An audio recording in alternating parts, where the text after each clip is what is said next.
বাবির পালা দেখি ভাই, বাবি টিম আপ করে কিনা। আসলে না, বাবি আইসাই মারামারি শুরু করে দিয়েছে, দেখেন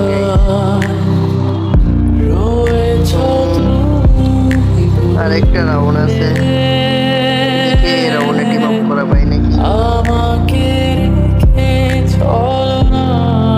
দেখেন গাইস কেমনে দাঁড়ায় আছে, মানে আইতেই চাচ্ছে না।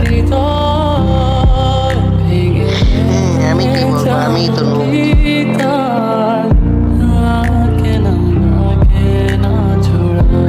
দেখেন আমরা এখানে কিন্তু মেরে ফেলবো, কিছু করার নেই, মেরে ফেলছি। দেখেন ভাই টিম আপ করবে নাকি, দেখেন হ্যাঁ ভাই টিম আপ করে ফেলছে। বাইরে এখন বইয়া দিয়ে দিব ম্যাচটা। ভিডিওটা ভালো লাগলে